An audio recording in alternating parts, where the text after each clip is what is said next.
Hello and welcome to Grace Tutorial. Good morning to all of my dear friends as well as my dear students.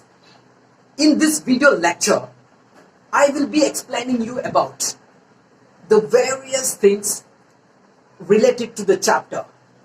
And here, we are going to discuss one of the most important, the first chapter of the political science of 10th standard CBSE, that is power sharing. We need to understand that what is this power sharing and why is this power sharing essential in a democracy. Then after we will discuss the various terms related to the chapter so that these terms will be very much helpful for your examination purpose. As a bit, if any bit comes from any of the terms here, then definitely that you are gonna do well. I am very sure that. Now let's have a discuss that what is this power sharing? Well, when there is a sharing of power among the different levels of the government, like the central government, the state government, or the rural local self-government. So when there is a division of the power, when there is a sharing of power among the different levels of government, or when there is a sharing of power among the different organs of the government. You had studied in 7th standard, 8th standard, that the different organs of the government like legislature, executive and the judiciary, that when there is a sharing of power between these organs of the government or among the various levels of the government, then that is what basically called a power sharing. When the power sharing is a strategy under which the major segments of the society are provided with a permanent share of the power for the good and effective governance of the country. That means now we need to consider that why is this power sharing essential in a democracy? Well, we need to understand that what is this democracy? The term democracy has been derived from the two Greek words, that is demo and krasia. Demo means people and krasia means rule. In a literal sense, that it means the rule of the people. That's why the former president of the United States of America defined the term democracy as the form of the government which is formed for the people, by the people and of the people. And in this democracy, why is this power sharing essential? Let me tell you. The power sharing is essential to provide the social and economic justice to the people.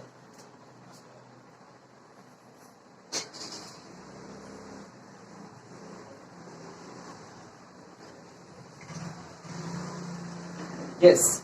Why is the power sharing essential? The power sharing is essential to provide the social and economic justice to the people. Point number 2. The power sharing raises the Human Development Index, which indicates the quality of life which the people lead in a country. So the power sharing also helps in raising the Human Development Index, which is the quality of life, which indicates the quality of life and the people lead in a country. The power sharing also helps in the division of the power among the various organs, among the various levels of the government. Well, the power sharing also helps in avoiding a conflict.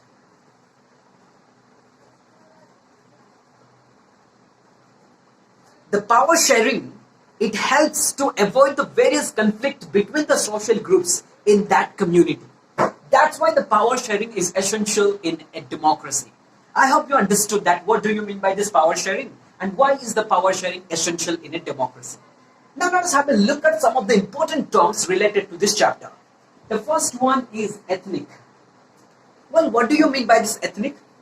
Identity of groups of people on the basis of their language, on the basis of their culture, on the basis of their beliefs, on the basis of their feelings, on the basis of their, features, on the basis of their gait, on the basis of their tendency, obsession, is called ethnic.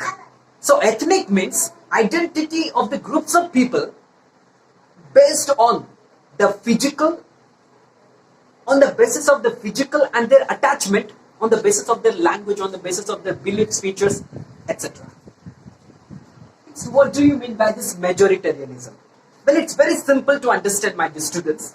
Majoritarianism is basically a belief in which the majority community should be able to rule a country whichever way it wants, disregarding the needs and wishes of the minority. and much more we are going to discuss about the majority in Sri Lanka, majoritarianism in Sri Lanka, which is slightly later. The next one is the civil war. What is a civil war? A violent as well as a massive conflict between the opposing groups within a country is known as a civil war. When there is a violent as well as a massive conflict between the opposing groups in a country, within a country, that war is basically a civil war, and it's very dangerous. Next, legislature, executive and judiciary. We will discuss much more about the legislature, executive and judiciary, which is the three different organs of the government. The legislature is basically a law-making body, a law-making authority. Similarly, the executive, the name itself has its meaning. Executive means to execute, to work out the law which was made by the legislature. Next, judiciary. Judiciary means to interpret the law. Interpretation of the law is known as the judiciary. Next, we have a word that is law. What do you mean by this law? Law is nothing but the compilation of canons, rules, regulations, discipline, etc. So compilation of canons, rules, regulations, disciplines, etc. is basically called a law, which each and every individual of the society must obey and abide by. What do you mean by this community government? Well, you might have heard about the various types of the government, like the central government, state government, rural, local self-government. But what is this community government? It is a government in which the powers are given to the community. The powers are given to certain community to handle the different matters, to handle their own affairs. And that government is basically called a community government. What is this checks and balances? Yes, it's very easy to understand. Put a check on the exercise of the unlimited powers of the various organs of the government by maintaining a balance among the different institutions. That is called the checks and balance system. This is one of the most important terms, and this is very much essential for the good and effective governance of this country. Next, what do you mean by this horizontal and vertical division of the power? Well, there is two types of division of the power. One is horizontal division of power and vertical division of the power. What do you mean by this horizontal division of the power?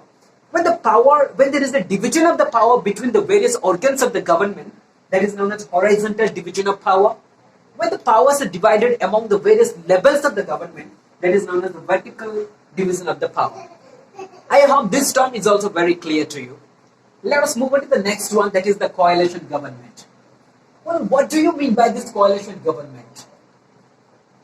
When a government is formed by the two or more political parties to carry out the administration, to prove their majority, then that government is basically called a coalition government.